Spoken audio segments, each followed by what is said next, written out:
Mesdames et messieurs, bienvenue à JDD, le jury du dimanche du 18 janvier, qui a le plaisir de recevoir professeur Penda Mbow. Penda, bonjour. Bonjour Mamadou. Nous avons le plaisir de vous recevoir sur ce plateau, mais permettez simplement de présenter un peu Penda. D'ailleurs, faut-il la présenter parce qu'elle est connue de tout le monde. Elle sillonne le monde, elle agite les idées, mais elle participe aussi à l'éclosion des idées. Penda, qui a été enseignante et qui reste justement enseignante à l'Université de Dakar, à l'Université Cheikh Anta Diop de Dakar, brille également par ses idées dans les différents cénacles auxquels elle est invitée ou auxquels elle participe. Mais Penda est ici aujourd'hui pour davantage participer à d'abord l'éclosion de nouvelles idées par rapport à ce monde qui reste perturbé, qui est un peu dans la tourmente.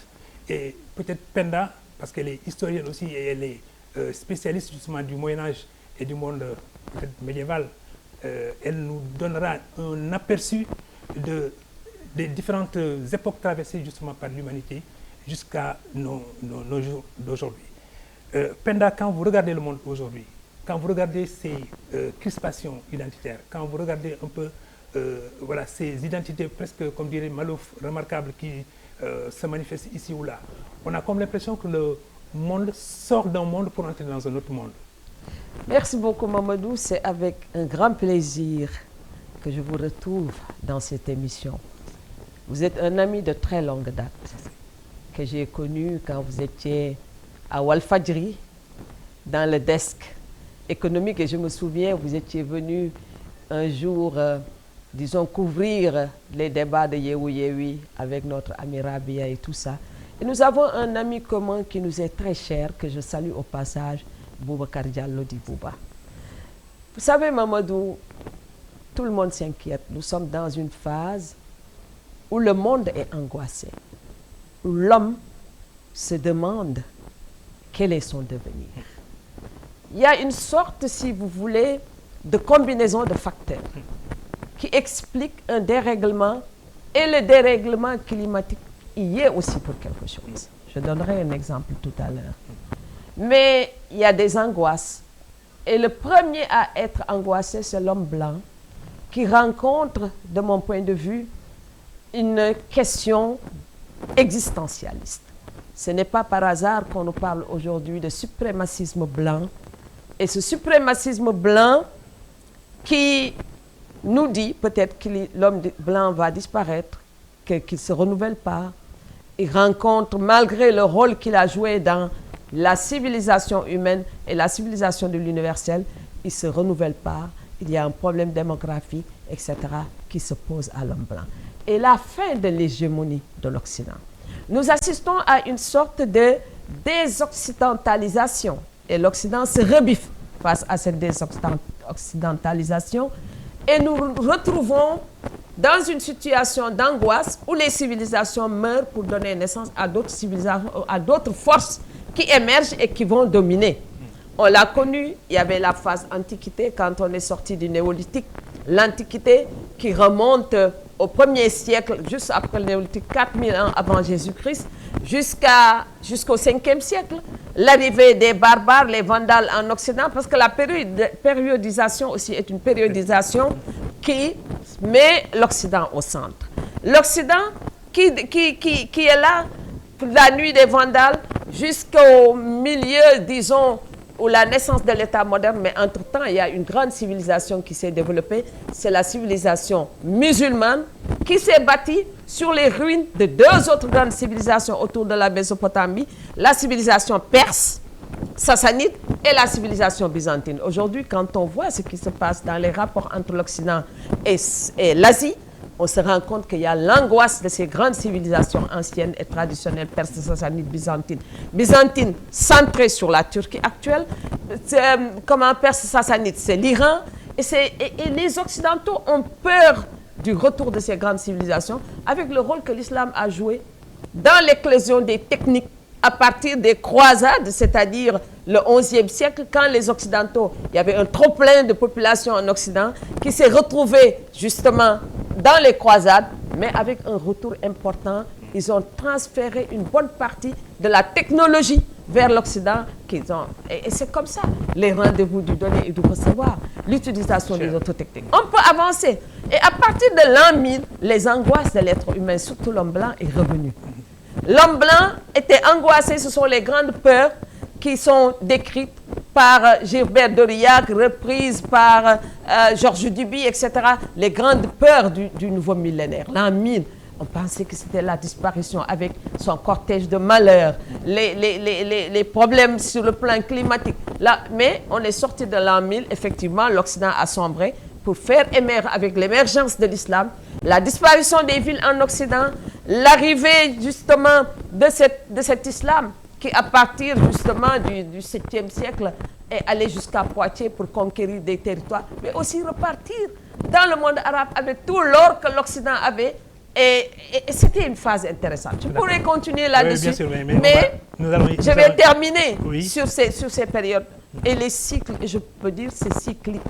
Et c'est intéressant de voir à chaque fois que nous sommes dans une phase de mutation importante, c'est aussi des visions qu'on voit. Ce sont les voyants, les gens qui prédisent l'avenir, qui disent parce qu'il nous arrive ces malheurs, nous ne sommes plus de bons croyants, nous ne sommes plus de bons pratiquants, etc.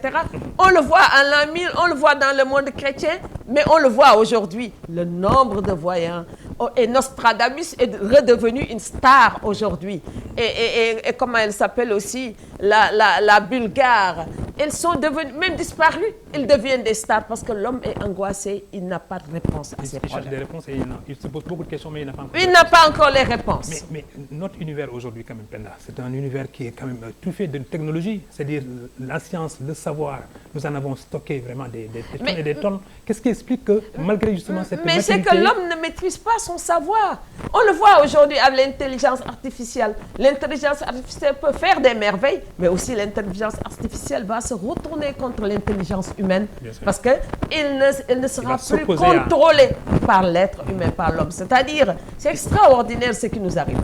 Mais mieux aujourd'hui, on ne peut pas, la situation actuelle, dissocier cette situation, par exemple ce qui se passe en Amérique avec Trump, du changement climatique. Il a beau nier le changement climatique, mais ce qui se passe, par exemple, le Groenland, pourquoi c'est si important? C'est parce qu'il y a la fonte de la banquise, les glaciers qui sont en train de fondre et qui libèrent des routes.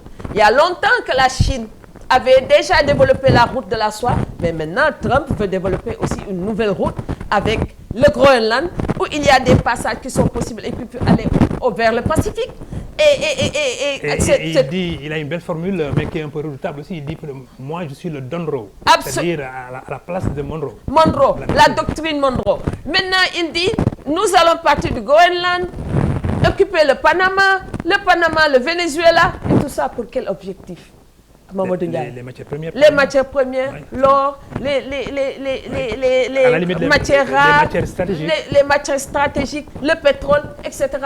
Et si vous voyez, on avait démantelé l'Irak, les problèmes en Syrie, tout le Moyen-Orient. Le seul pays qui était, à mon avis, préservé dans cette golfe, c'est l'Arabie Saoudite. Mais sinon, autrement, l'Iran subit des pressions depuis plusieurs années, depuis 1979. Alors tout ça, au fond, c'est le pétrole. Le pétrole. Au moment où tout le monde dit que c'est le pétrole qui est à la base justement de ces changements climatiques. Oui, parce que c'est l'énergie fossile. Oui. Et pourtant, le pétrole devient plus que stratégique, plus jamais pour la survie de l'Occident. Alors, Maintenant Penda, si vous avez fait une belle photographie effectivement du monde et de ses enjeux, mais doit-on simplement cohabiter avec cette panique, avec cette peur du lendemain, alors que quand même on a des savoirs qui nous permettent de visualiser le futur et de voir dans quelle mesure l'humanité peut peut-être envisager une perspective beaucoup plus heureuse et moins angoissante. Mais on ne peut imaginer ce que vous dites à une seule condition, à une condition que les visions hégémonistes sombrent. S'il y a un seul État, on est allé à la globalisation. La globalisation, c'est une vision unilatéraliste. Mais cette vision unilatéraliste, elle ne suffit même plus parce que les gens ont réagi aussi par rapport à l'universalisme. Et la globalisation est en train de connaître sa fin. Et qu'est-ce qui se passe? Ces hégémonies qui ne veulent pas se remettre en question, d'abord, on s'attaque au multilatéralisme. Il faut s'attaquer au multilatéralisme aux relations internationales, au droit international. Et vous savez, moi, je me dis, la vision de Trump est d'une cohérence redoutable. Parce que quand on s'attaquait aux Nations Unies, tout le monde disait qu'est-ce qu'il voulait. Mais c'est parce qu'il ne voulait pas avoir affaire à comment on appelle ça, au droit international. Il voulait contourner le droit international pour bâtir à nouveau le suprémacisme blanc basé sur une sorte d'hégémonie. Mais en même temps, se libérer de l'Europe. C'est-à-dire pour l'Europe, l'Europe n'est plus. Il préfère. J'avais toujours pensé que lui, celui qui comptait, c'est l'homme blanc avec du pouvoir, comme Poutine. Et il s'est rendu compte que si je lâche du côté de Poutine et de la Chine qui est crainte par les États-Unis depuis fort longtemps, China, mais le problème est qu'aujourd'hui, il faut se défaire de la Chine. Il faut se défaire de tous ces pays, mais l'Europe est une sorte de boulet pour les États-Unis. L'Europe, moi, Mamadou, quand je suis allée dans une ville en Italie, qu'on appelle Avène, dans le Friuli, c'est-à-dire à côté de comment on appelle ça, Venise, j'étais étonnée, j'ai vu que cette ville n'existait que parce que les troupes américaines sont stationnées là-bas depuis la Deuxième Guerre mondiale. C'est l'Amérique qui assurait la sécurité de l'Europe. C'est l'Amérique qui assurait la sécurité de l'Allemagne, de tous ces pays. Aujourd'hui, l'Amérique dit non, il faut mettre fin à l'OTAN. L'OTAN ne l'arrange plus. L'Amérique veut construire son hégémonie à elle toute seule, sans tous ces pays. Et avoir sa zone d'influence sur l'Amérique latine. On l'a vu, tout le pouvoir a été contrôlé. Moi, je me souviendrai toujours de ce film sur la disparition d'Allende. 1973, il y avait un beau film, comme on l'a fait avec Ben Laden. Mais je me suis dit, si nous ne sortons pas de tout cela, eh bien, les Africains doivent ouvrir les yeux. Parce que dans la redéfinition de ce monde, par le pouvoir américain, mais il y a toute la façade atlantique. Ce n'est pas par hasard que tous ces chefs d'État aient été reçus par Trump à un moment. C'est la façade atlantique qui l'intéresse pour pouvoir stationner demain ses sous-marins, etc. et contrôler cette façade. Mais sans l'Europe, encore une fois. Vous touchez un aspect qui est extrêmement important, peut-être qu'on allait y venir tout à l'heure, mais c'est l'idée de voir également comment les grandes puissances, si jamais il y en a, comment elles arrivent à contrôler aussi les grands océans.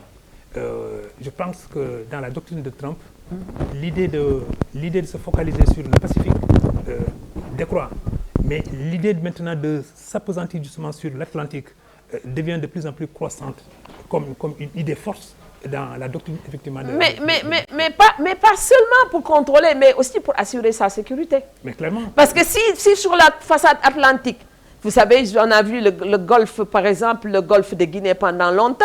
On a parlé des pirates, de ces questions liées à tous ces problèmes-là. Oui. Mais si, par exemple, des djihadistes arrivent à s'implanter sur la côte atlantique, mais l'Atlantique fait face à l'Amérique.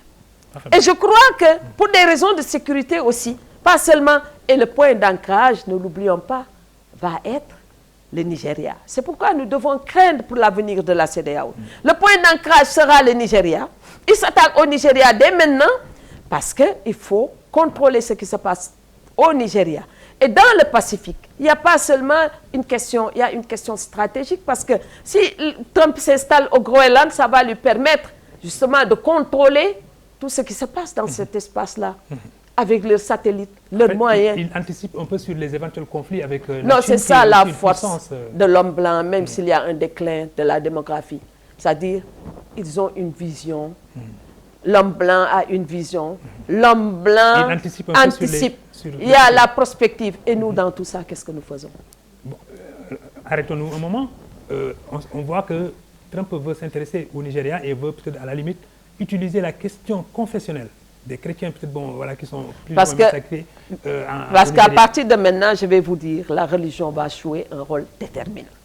C'est-à-dire l'instrumentalisation de la religion va être extraordinaire. Parce que aussi, n'oublions pas une question fondamentale pour l'Occident, c'est-à-dire la survie d'Israël.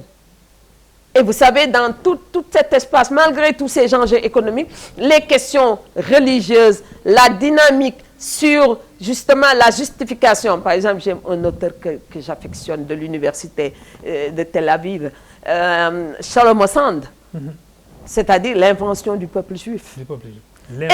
L'invention du peuple juif, extraordinaire. Oui. Et si, par exemple, supposons qu'on s'attaque aujourd'hui à l'Iran. Si on s'attaque à l'Iran, je vous assure que ce serait presque la fin d'Israël. Malgré, parce que tout le monde dispose de bombes incroyables, des moyens techniques pour détruire l'humanité. Et Israël, moi je me suis toujours posé la question, comment ce pays va-t-il survivre entouré de tant d'hostilité? C'est pas possible. Je vois, mais Penda, si on s'arrête un peu sur le continent africain, on voit que peut-être les États-Unis quand même ont à l'œil 3 pays qui sont des pays quand même d'envergure. C'est le Nigeria, où ils commencent peut-être à dire, voilà, à promener un peu un regard de préhension. Mais il y a aussi l'Afrique du Sud qui est un peu boycottée par mais l'Afrique... Et je termine par là, il y a aussi peut-être la RDC, où peut-être maintenant l'Amérique s'est réintroduite et veut créer maintenant un couloir pour peut-être l'exploitation. Je vais vous dire une chose, j'ai été dans les think tanks américains. Comment ça réfléchit? Je sais comment ça fonctionne. La RDC a été un pays capital pour ces think tanks américains. C'était un pays qu'ils traitaient de façon, disons, distincte par rapport aux autres pays. Et l'Afrique du Sud était une excroissance des États-Unis. Et ce que Trump ne peut pas supporter, c'est que l'Afrique du Sud fasse partie des pays fondateurs des BRICS. Et commence à développer une ligne de non-alignement par rapport aux États-Unis. C'est-à-dire, et ce n'est pas par hasard que Elon Musk revienne sur la vision par rapport au bourg et l'apartheid, pour faire ressurgir l'apartheid, c'est-à-dire une inversion de tout ce qui a été fait par Mandela, et revenir sur ça, dire que les Blancs vivent une situation, disons, d'exploitation, les Blancs sont exclus, ils souffrent, etc. Et il faut faire très attention, parce qu'on veut inverser la situation où les Noirs commencent véritablement à occuper le pouvoir, même s'ils n'ont pas toujours le pouvoir économique, il faut le reconnaître. Mais les ressources, et tous ces 3 pays sont des pays qui regorgent de ressources. Mais comment se fait-il que Trump parle justement au nom de l'homme blanc qui est marginalisé en Afrique du Sud, et que dans le même mouvement, toute la communauté afro-américaine, a commencé justement par Obama, se taisent comme des carpes et ne disent absolument rien. Mais moi j'avais toujours pensé, il y avait une vision de Cheikh Anta qui disait que le développement de l'Afrique se fera essentiellement par sa diaspora. À l'époque, il pensait beaucoup aux Noirs américains. Mais je crois qu'il y a un détachement des Noirs américains par rapport au continent. Moi, j'avais toujours regretté, et c'est pourquoi quand je l'ai ressorti, Wad a pris l'idée, c'est qu'on ait laissé tomber le Festival mondial des arts nègres. Parce que ça allait servir de pont entre nous et la diaspora africaine-américaine. Parce qu'on avait besoin de nous appuyer. Aujourd'hui, tout chef d'État américain venait visiter le Sénégal. Ce qui les intéressait, c'était la porte du non-retour. Pour parler aux Noirs, aux Africains américains dans leur pays. Mais aujourd'hui, il y a un détachement. Wad a essayé avec la conférence des grands intellectuels. Il fallait continuer et puis nous reconnecter parce que nous avons besoin de nous soutenir en tant qu'hommes noirs pour faire face à ce suprémacisme blanc. Les questions raciales sont revenues au devant de la scène. Est-ce que ce n'est pas une sorte de lassitude quand même des combats qui sont menés mais qui n'aboutissent jamais aux États-Unis?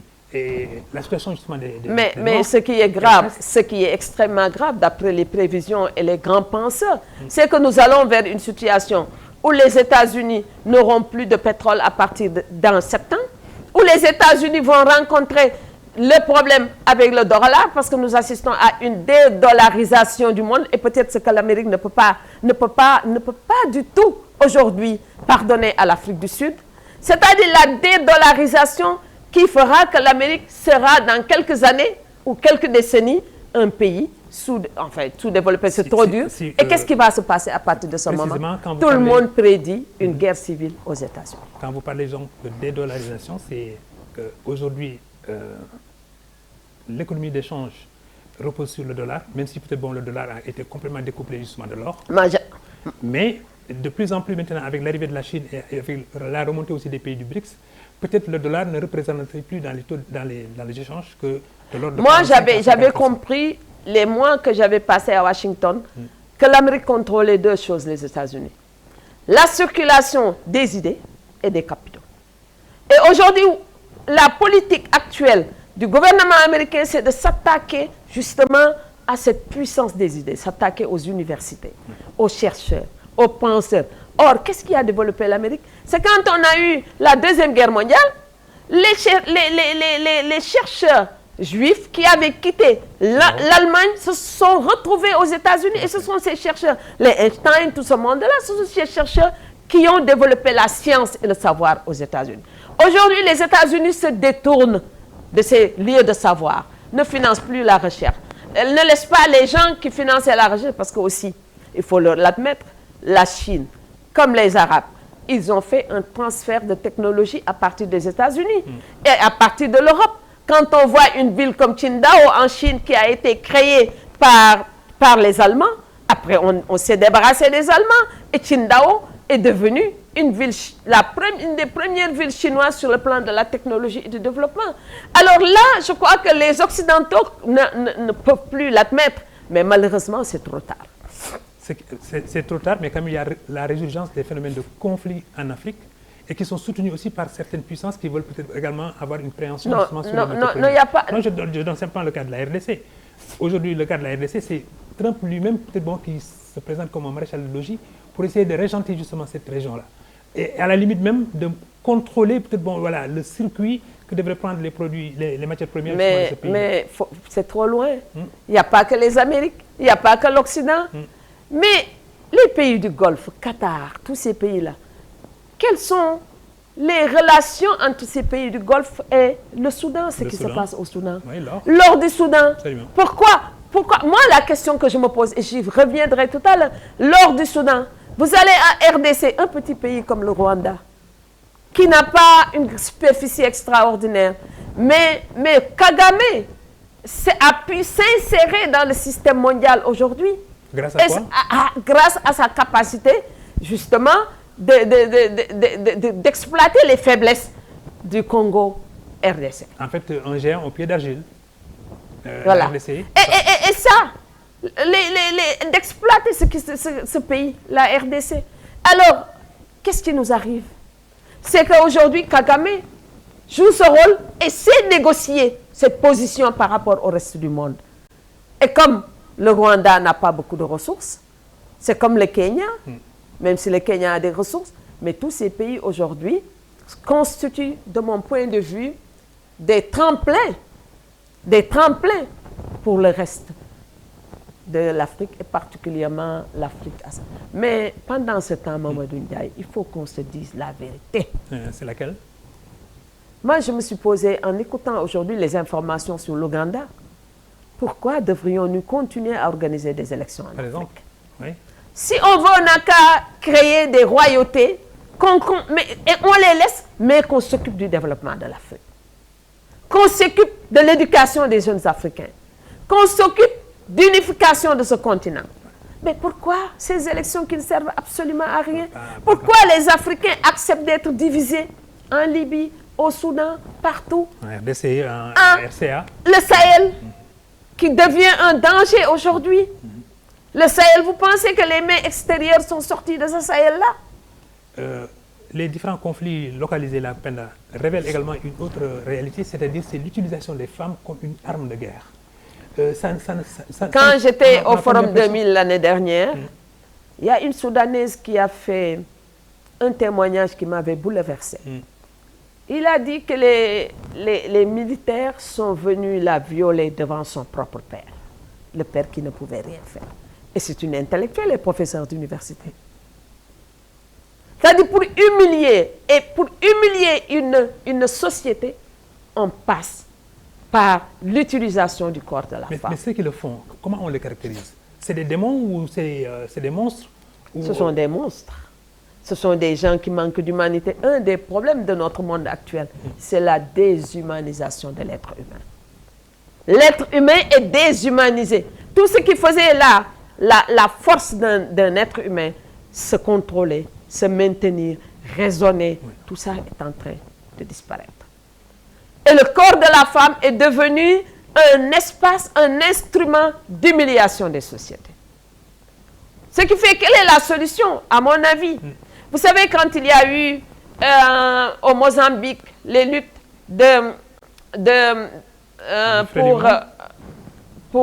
les luttes pour l'indépendance du Mozambique, les femmes étaient des militantes, des combattantes. On avait une camarade dans la FARD qui s'appelait Linda Magaya. Elle était militante, elle se battait. Même ici dans le PAIJC, les femmes participaient. C'est-à-dire qu'il faut peut-être arriver à un moment où nous devons donner la possibilité à la femme de pouvoir agir, riposter, etc. Parce que ça ne peut pas continuer comme ça. Mais en même temps aussi, les expériences que nous avons des pouvoirs, y compris les pouvoirs des femmes, et ce qui se passe en Tanzanie, et le dernier exemple, c'est que le pouvoir, c'est le pouvoir. Il n'y a ni homme ni femme. Le pouvoir, c'est le pouvoir. Même une femme qui accède au pouvoir, ce n'est pas évident qu'elle puisse changer les choses ou amener plus de paix. Et d'ailleurs, même on le voit quand les femmes accèdent à un certain niveau de pouvoir, elles agissent comme les hommes, sinon en pire. La présidente de la Tanzanie est arrivée au pouvoir avec peut-être 2000 morts justement dans les batailles électorales. Non, et puis la famille intervient. La patrimonialisation, c'est encore plus grave chez les femmes parce que ce sont les fils à qui on ne refuse absolument rien qui sont à la base ou à la tête des escadrons de la mort ou dans la grande corruption, comme ce qui s'est passé au Libéria avec Ellen Sirleaf Johnson ou dans d'autres pays, on l'a vu. C'est-à-dire, le pouvoir, il faudra qu'on l'analyse. Et je pense une des réponses, je tente une réponse, c'est aller vers une décentralisation à outrance et aller lutter contre la concentration des pouvoirs partout dans le monde et construire de véritables contre-pouvoirs. Alors si on termine un peu peut-être sur cette histoire disons, qui touche un peu ces femmes de façon très dramatique, c'est qu'il y a une recrudescence également du féminicide au Sénégal. Récemment, c'est une jeune dame qui a été tuée justement dans sa chambre avec son mari ici à Mbao. Récemment encore, peut-être plus récemment encore, peut-être c'est une autre dame qui a été égorgée justement par son mari. Ces phénomènes, certes, ils sont isolés, peut-être ils sont localisés, mais quand même, ils renseignent quoi de notre société? Ils nous disent quoi de notre société que nous n'avons pas vu? Une société extrêmement violente. Il y a les féminicides, il y a les morts violentes, cette fille qu'on a tuée dans son kiosque, qui était une handicapée. Oui. Moi, j'ai trouvé sadique. Ayara. Extraordinaire. Il y a la drogue qui joue un rôle. Il y a l'absence, si vous voulez, de perspective dans nos sociétés. Et tuer sa femme, et il y a des phénomènes que nous ne maîtrisons pas. Je dis toujours, quand on touche la nature, quand on agresse la nature, elle se retourne contre nous. Et ici, dans ce pays, je ne peux pas vous expliquer les phénomènes qu'on rencontre, les histoires de djinns, d'esprit, de rap, de machin. C'est-à-dire, les gens, à mon avis, sont désaxés. Aujourd'hui, c'est l'humanité encore qui déserte. On a perdu la boussole. Absolument. Et tuer sa femme, moi, je n'arrive jamais à comprendre comment cet homme a pu poser son pistolet ou, je ne sais pas, son arme sur la tête de sa femme. Si on n'aime pas une personne, si on n'aime plus une personne, on divorce. Ce n'est pas la peine de la tuer. On divorce. Mais les gens sont entrés dans des logiques irrationnelles à tel point qu'on a atteint un point de non-retour. Et ça se retourne dans les familles, dans les quartiers, partout. On tue pour 100 francs, on tue pour n'importe quoi. C'est-à-dire qu'on n'a plus de valeur. Et je me dis, au fond, finalement, est-ce que nous n'assistons même pas à une impuissance aujourd'hui de l'éducation religieuse? Pas que. Parce que même dans les on le voit. Je ne parle même pas d'éducation formelle, mais la religion aurait dû contribuer à la morale, à stabiliser un peu psychologiquement les hommes. Mais c'est là où on voit les choses. On a vu ce maître d'école coranique tout récemment, enfin ce marabout qui utilisait son entourage, mais du n'importe quoi. C'est-à-dire la bestialité a atteint un niveau. Et il faut l'analyser de façon globale. On le voit dans les féminicides, on le voit dans les assassinats, on le voit parce qu'on veut prendre 1000 francs ou 2000 francs chez quelqu'un. Mais ce pays est inquiétant. J'ai envie de savoir où sont les grandes voix d'alors du mouvement féministe sénégalais ou africain. Où est-ce qu'ils sont? Où sont justement Mamadou Ndiaye. Enfin, je ne donne pas de nom, mais voilà, Mamadou Ndiaye, ces grandes voix oui. ne se sont pas éteintes, mais on ne peut pas mener un combat solitaire ad vitam aeternam. C'est-à-dire, il faut aussi transférer, si vous voulez, le témoin aux plus jeunes générations. Mais les gens ne se rendent pas compte des luttes qui ont été menées pour qu'on en arrive là. La vénalité. Le fait que les femmes aussi, parfois, elles exercent la violence sur leur entourage masculin. Ça, je peux vous le dire, il y a des cas. Vous pouvez illustrer ce que vous Moi, j'ai vu de ces cas. Oui. Quand les femmes arrivent à dominer sur le plan économique, ça crée déjà une crise de la masculinité chez l'homme. Mais en même temps, elles montrent leur pouvoir et leur puissance. J'ai vu des cas qui me semblent dramatiques. J'ai même vu des femmes qui n'ont peut-être pas été à l'école, mais qui ont développé des stratégies pour aller se marier avec des hommes d'un certain âge qui ont des biens, mais qui font tout pour extirper les biens des mains de leur mari. Il y a beaucoup de choses qui se passent dans. Et les femmes ne sont pas inertes, contrairement à ce que l'on pense. Donc, il faudra, à mon avis, qu'on s'asseye pour voir tout cela. Parce qu'on fondait beaucoup d'espoir sur l'émancipation des femmes, oui. leur accès aux ressources, etc., l'autonomisation des femmes. Mais l'autonomisation et le pouvoir aussi s'exercent parfois contre les femmes. Pendant le mouvement féministe dans les années 70, 80 et même peut-être un peu au début 90, avait des revendications fortes et logieuses. Mais ces revendications, peut-être plus tard, elles ont donné effectivement des résultats assez probants, puisqu'il y a eu plus de femmes inscrites à l'école, il y a eu plus de femmes qui ont poussé. Elles sont les meilleures dans les études, les femmes. Elles sont meilleures dans les études selon justement les statistiques. Mais normalement, disons, cet élan féminin, cet élan peut-être bon des femmes vers le savoir, vers le pouvoir, vers l'acquisition justement d'un pouvoir d'achat réel, ça devrait peut-être bon participer de la transformation de la société. Une société idéale n'existe nulle part. Il faut toujours corriger. Il faut toujours questionner. Il faut toujours éduquer. Mais je vais vous dire une chose, Mamadou Ndiaye.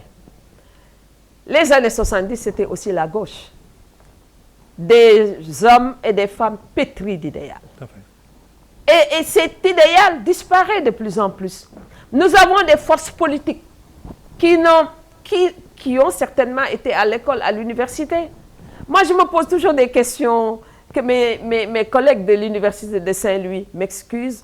Pourquoi l'université de Saint-Louis n'a pas produit des hommes de gauche aussi engagés que l'université de Cheikh Anta Diop de Dakar? Ah oui, vous faites de Saint-Louis. Ça, je les interpelle.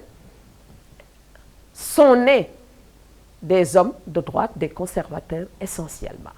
Et là, c'est une question fondamentale à mon avis. Il faut qu'on se la pose et qu'on se demande comment est-on arrivé à cette situation. Je ne vois pas des gens de gauche émerger véritablement de UGB, qui était quand même une université de référence, une université sur laquelle on fondait beaucoup d'espoir. Ça, c'est un autre débat et il faudra qu'on se... Moi, si on me dit, pourquoi vous le dites, un jour, je serai capable de venir dire pourquoi. Mais avancez au moins quand même quelques éléments de connaissance par rapport justement à votre appréhension. Il faut voir. Ils se sont embourgeoisés ou bien est-ce qu'ils ont bénéficié de conditions... Du point de vue même des idées. C'est-à-dire la gauche révolutionnaire des années 68. N'était pas présente à l'université de Saint-Louis. Non. Donc c'est la réaction qui était là-bas. C'était des gens plus ou moins... En tout cas avec d'autres visions, d'autres projets de société. On y reviendra. Laissons ça à la chose. Non, parce que ça m'intéresse du seul fait que je suis aussi... Non, je pose seulement le débat pour que les gens commencent à y réfléchir. Vous savez, à un moment donné, on envoie quand même les meilleurs à l'université de Saint-Louis.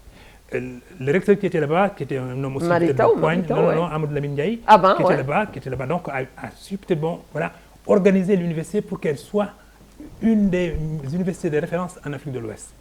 Ce qui a été le cas. Voilà, et je pense que feu le recteur Souleymane Niang, au cours d'une réunion peut-être présidée par le ministre de l'Éducation nationale d'alors, avait dit que c'est une injustice qui est faite à l'université de Dakar parce qu'elle envoie ses enseignants à Saint-Louis, mais on refuse justement qu'une partie des étudiants aussi aillent à l'université de Saint-Louis.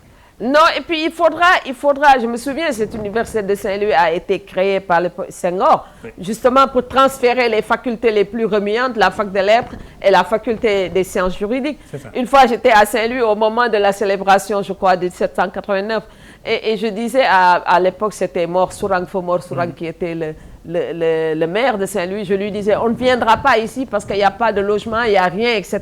Et il m'a fait visiter toute la ville de Saint-Louis en me disant, je dis, on ne peut pas venir ici dans cette université. Et c'était un grand débat. Après, on en a fait une université qui était devenue une université de référence, surtout avec le système universitaire américain. Mais nous devons nous poser des questions sur le produit de l'université. Okay, on se promet donc de revenir sur ça. De revenir sur ça en temps opportun. Maintenant, puisqu'on est toujours sur la question des femmes et les féminicides, il se pose certainement une question aussi qui est liée effectivement à la survie du mariage, comme à la limite... voilà, oui, il y a beaucoup de divorces. Non seulement il y a des divorces, mais également il y a des conflits permanents dans les couples. Il y a des conflits permanents dans les familles. Parce que est-ce que le mariage lui-même, il n'est pas remis en cause compte tenu tu sais, Mamadou, nous sommes dans une société schizophrène. C'est la schizophrénie dans cette société. Aussi bien dans les mariages que dans la famille, les rapports entre l'homme, sa présence dans la famille, le père qui n'est pas totalement... n'exerce pas véritablement le pouvoir sur la famille. Et c'est-à-dire, c'est le croisement entre un système de transmission des droits sur le plan matrilinéaire et un système de transmission des droits sur le plan patrilinéaire représenté par les religions monothéistes, mais aussi par le système colonial. C'est-à-dire, c'est la civilisation indo-européenne qui nous est venue de l'Eurasie, qui a une vision patriarcale, et la civilisation de la mère, de la femme qui est venue de l'Afrique. Et on n'est pas encore sorti de ça. Donc il y a une sorte de juxtaposition à la limite d'enchevêtrement. Et c'est ce que j'appelle plusieurs contentieux que nous n'avons pas réglés avec l'histoire. Nous avons plusieurs révolutions à faire dans notre société que nous n'avons jamais faites pour faire émerger l'individu en tant que tel. Et que notre société est sclérosée. D'ailleurs, un des grands problèmes de ce pays, et l'explication que je donnais hier à un ami sur pourquoi les jeunes partent comme ça, partent, même sachant qu'ils vont mourir, ils partent quand même. D'abord, j'ai évoqué la position géographique du Sénégal, j'ai évoqué l'appel du grand large, que l'être humain veut découvrir, veut partir, ça c'est très humain. Mais en même temps, pendant longtemps, depuis plusieurs décennies, ce pays ne connaît pas plus de mobilité sociale. Le président, son fils, a voulu être président. Et aujourd'hui, les derniers pouvoirs en place, les enfants de ceux qui étaient au pouvoir sont devenus tous des businessmen. Beaucoup d'argent. C'est-à-dire l'accès au pouvoir et qui vous donne la capacité d'avoir les ressources pour soi et ne pas partager. Je crois que ça a sclérosé cette société et c'est une des raisons pour lesquelles, à mon avis, pour laquelle les jeunes Sénégalais partent. Mais en même temps, et nous devons l'analyser et l'étudier de façon sereine, c'est que nous sommes aussi, et d'ailleurs le phénomène du PASTEF a une de ses explications, à mon avis, par cette absence de mobilité. C'est-à-dire tous les jeunes frustrés, pas contents, qui n'arrivent pas à trouver de solution, se sont dressés en un mouvement, disons, révolutionnaire. Mais ce mouvement révolutionnaire ne peut pas être révolutionnaire. Parce que pourquoi il ne peut pas être révolutionnaire? C'est un mouvement, c'est vrai, qui a été généré par la violence, etc. Mais un mouvement révolutionnaire est toujours accompagné, Mamadou Ndiaye, d'une pensée intellectuelle puissante. Oui. Et je vois la figure d'un Sonko. Si je le dis, peut-être il ne sera pas content. Mais s'il veut jouer le rôle qu'il veut jouer, il ne doit pas prétendre à l'exercice du pouvoir. Vous savez, les grands hommes qui sont restés dans l'histoire et qui ont été des transformateurs, des gens qui bouleversent des sociétés, peut-être qu'ils n'ont pas exercé le pouvoir ou très peu exercé le pouvoir.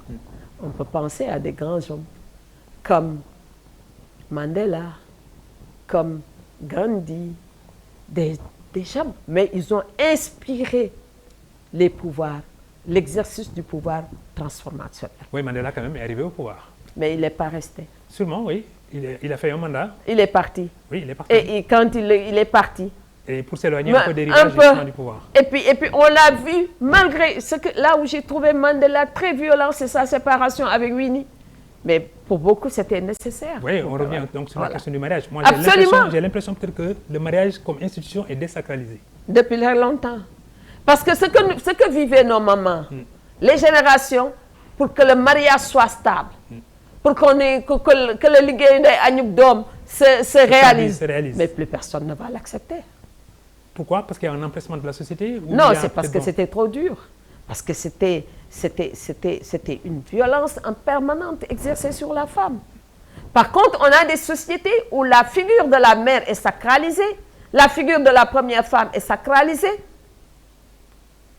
Oui, d'ailleurs, un ami qui taquine un peu la société sénégalaise dit, mais que ce soit les champions, les lutteurs ou les sportifs, dès lors qu'ils acquièrent un peu de publicité, un peu de succès, c'est la mère. Le premier à être remercié, c'est justement la maman. La maman. Je voyage parce que je vais aider ma mère. C'est la figure de la mère qui est une figure extrêmement... Mais elle devrait être non seulement une figure consensueuse parce qu'elle l'est, mais elle devrait être également une figure, disons, qui se diffuse à une vaste échelle. Mais le problème est qu'avec ces dislocations, ces dysfonctionnements, ces problèmes, la mère finira par ne plus... On le voit tous les jours, les jeunes qui menacent leur mère parce qu'on ne leur donne pas l'argent pour aller acheter la drogue, les jeunes qui abusent même parfois de leur propre mère. Ça, ce sont des phénomènes nouveaux qu'on ne connaissait pas dans notre société. Moi, j'ai envie d'entendre de vous-même une réflexion, parce que vous avez une réflexion très puissante sur la question justement des femmes. Mais puisque peut-être même les jeunes, aujourd'hui, il y a un consensus sur peut-être quand même le rôle prépondérant de la maman, comme étant peut-être le creuset de toutes les espérances, mais en même temps aussi peut-être de toutes les réalisations qui se font au nom et pour le compte justement de la maman. Quel discours tenir vers la maman pour que quand même elle reste justement un noyau central dans l'édification d'une société, dans l'équilibre justement. Mais vous savez, moi, on ne peut pas ne pas questionner notre société. Oui, Mamadou Ndiaye, on ne peut pas faire des enfants sans défaire, les envoyer chez le marabout pour apprendre, soi-disant apprendre, on ne s'en occupe pas. On les retrouve dans les rues. C'est-à-dire, les femmes aussi ont une part de responsabilité. On ne peut pas faire des enfants et se débarrasser le plus rapidement possible de son enfant. Avant-hier, j'ai appris une chose. La femme qui a accouché et qui a jeté son bébé dans le bidet. Et les assises pendant très longtemps ont été dominées par justement les infanticides. Correct. Alors la question de l'infanticide, il y en a qui pensent que c'est parce qu'il n'y a pas la question de l'avortement est éludée. Il y en a qui pensent parce que aussi c'est difficile de porter un enfant issu de l'inceste. C'est difficile de porter un enfant issu d'un viol. C'est difficile de porter un enfant quand votre mari voyage, parti très longtemps, il vous laisse à la maison, vous tombez enceinte par le fait d'un petit garçon qui habite dans le quartier, etc. Qu'est-ce qu'on va dire? C'est-à-dire on est dans une société où, au fond, on n'est pas très libre, on n'a pas brisé les chaînes surtout les chaînes invisibles. Invisibles. Ouais. Or, Mamadou Ndiaye, toutes ces questions, il faut les résoudre. Bon, on a essayé pendant longtemps au niveau du FINIA, par exemple, de réfléchir sur l'avortement thérapeutique avec des religieux, avec beaucoup de gens, mais la question n'est pas toujours réglée. C'est-à-dire nous devons faire face, et on ne le fait pas, au dysfonctionnement dans notre société.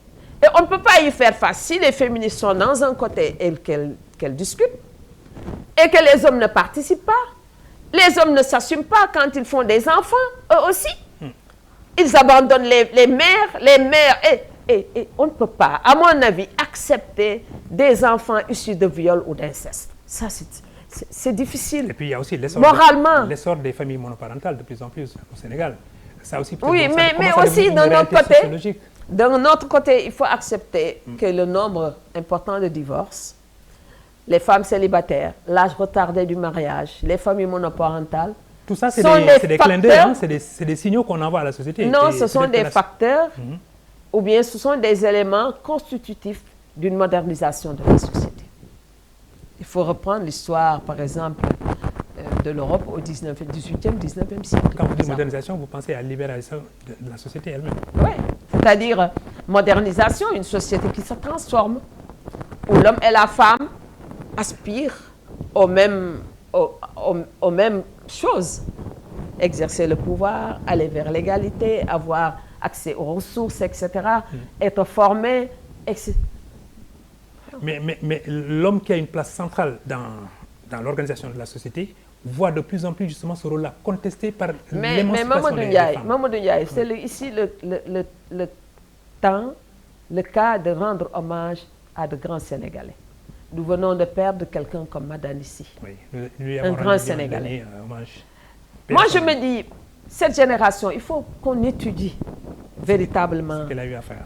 Cette génération. Madanissi, Amadou Makhtar Mbow, quelqu'un comme Amadou Ali Dieng. Amadou Ali Dieng. Cette génération avait fait violence sur elle-même. On voit ce que représente la famille pour cette génération. Ouais. Kéba Mbaye. Toute cette génération, ils ont fait de brillantes études. Ces messieurs ont épousé une femme, une seule femme. Ils ont des enfants qu'ils ont encadrés, qui ont réussi, qui ne se sont jamais mêlés à la gestion du pouvoir du temps de leur père. En tout cas, s'ils veulent faire de la politique, c'est bien après. Qui ont fait de brillantes études dans les écoles et ils avaient comme aspiration de servir et rien que servir. Mais cette génération est une génération modèle pour toute l'élite. Une élite doit se faire violence et avoir un comportement dans la société. On ne peut pas être élite et faire ce qu'on a envie de faire, se comporter comme on veut. Si l'élite se comporte comme ça, comment va-t-elle servir de modèle au reste de la société? Oui. Je ne peux pas aller à l'école, faire de brillantes études, avoir été formé par comment on appelle ça, le Sénégal, les impôts des Sénégalais, et dire que je peux faire ce que je veux, comme tous les autres Sénégalais, comme le Sénégalais qui n'a pas la chance d'avoir ce que moi j'ai eu, comme en termes d'encadrement et de formation. Il faut, et ça, c'est une question. Par exemple, les féministes, personne ne discute des questions de polygamie, on fait des enfants comme on veut, on se marie comme on veut. Mais une élite, c'est quoi? C'est faire violence et servir de modèle au reste de la société. En fait, une élite doit, selon vous, être exemplaire. Absolument. Et manifester cette exemplarité justement par son comportement de tous les jours. Tous les jours. Mais est-ce que maintenant, il n'est pas menacé par peut-être l'émergence d'une autre élite qui ne répond pas de ce nom-là? C'est-à-dire, quand je pense peut-être à ces jeunes footballeurs qui aujourd'hui peut-être subliment le Sénégal par les performances effectivement de l'équipe nationale, les Sadio Mané, les Idrissa Gana Gueye, et j'en passe, peut-être les autres je ne les connais pas. J'espère qu'on aura la coupe au Sénégal. En tout cas, ça nous fera énormément plaisir. Restons simplement dans le modèle.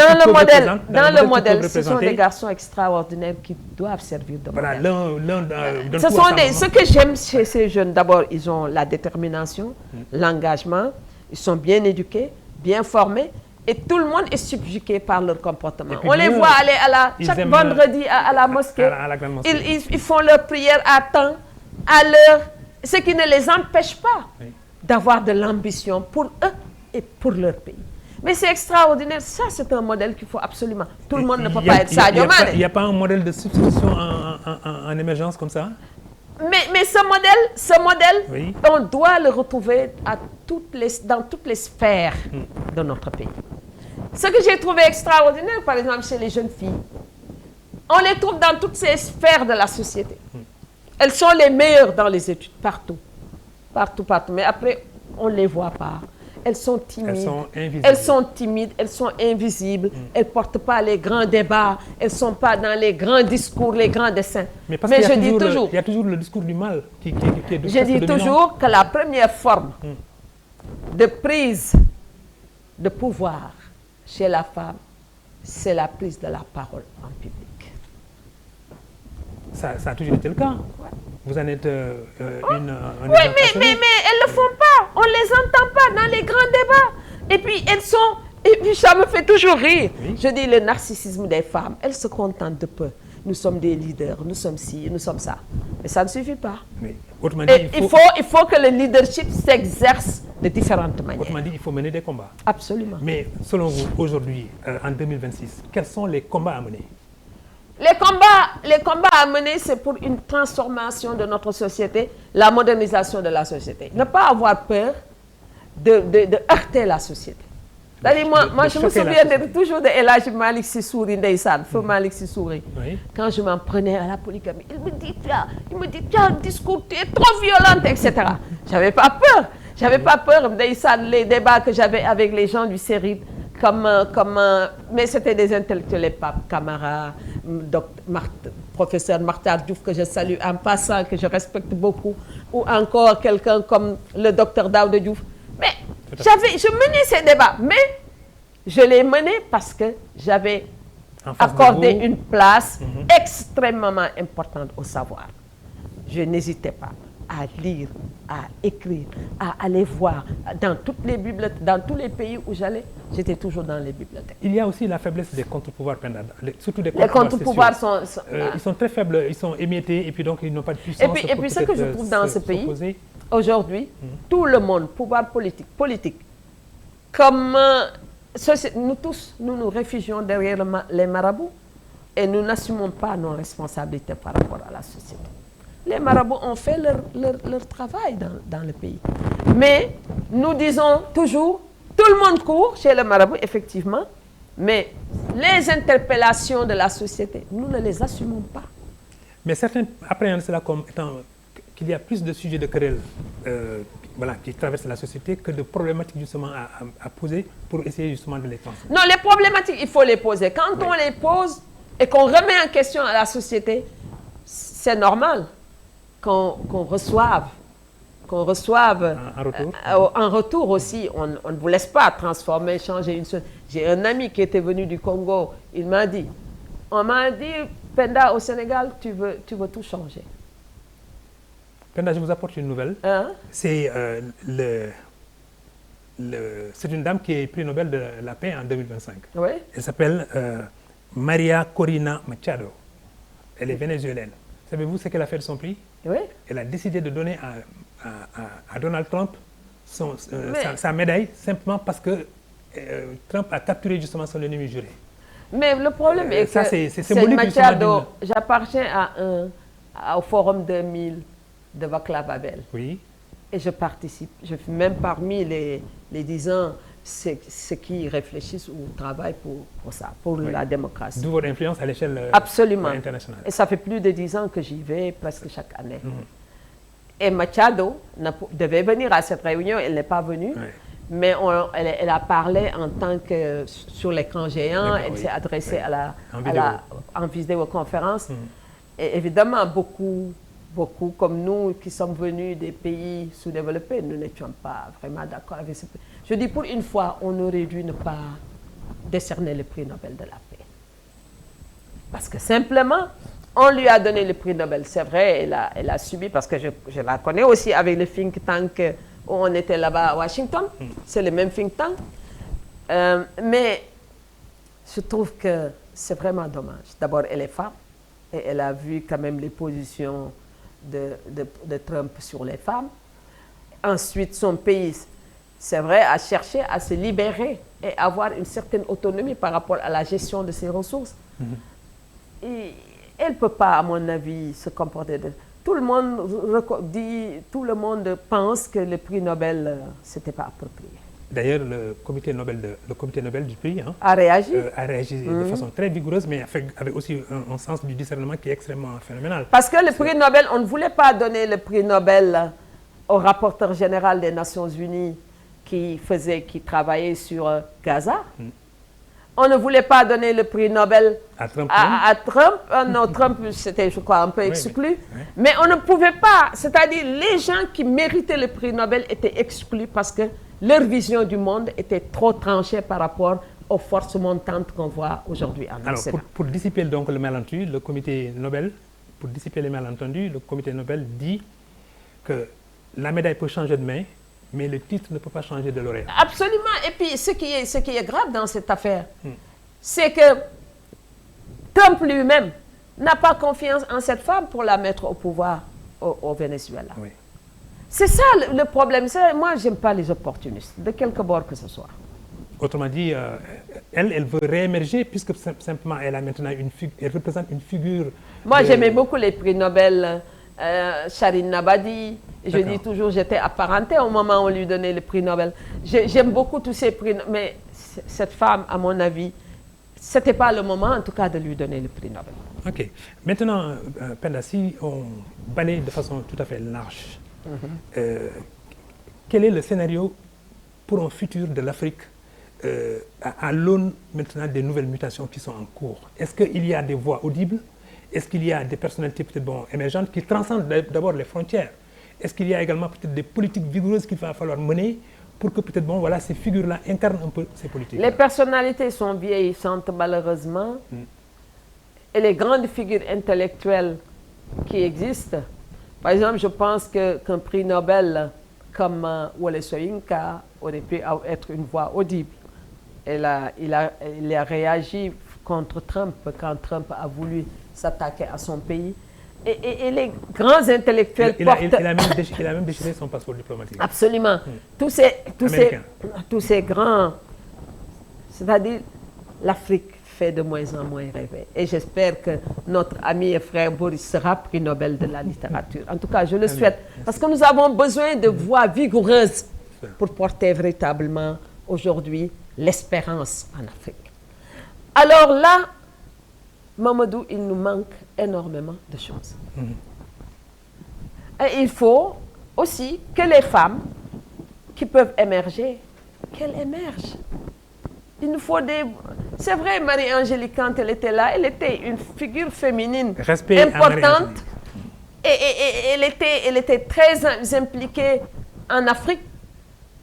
Il nous faut quand même des voix fortes. Oui. Des voix qui peuvent vraiment faire ébranler et parler, savoir parler aussi. Qui sachent parler à notre leadership politique. Penda, nous sommes au terme de notre entretien. Eh bien, on n'a pas tout dit, hein. Il nous restait des choses sur le Pape Ibra Tall, tout ça. Oui, sur le Pape Ibra Tall, peut-être on peut y aller assez rapidement. Il s'est passé quand même une chose assez inédite à Thiès. C'est le maire qui a décidé effectivement de détruire justement la fresque. Non, ça a été une grande déception. Un pays de culture où l'esthétique a été forgée dans ce pays. Le pays de la génération de présence africaine. Les Alioune Diop, Senghor, Cheikh Anta, etc.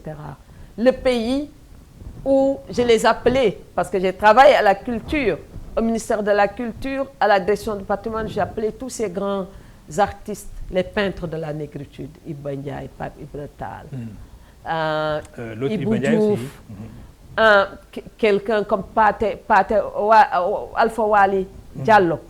Mais je vois encore Pape Ibra.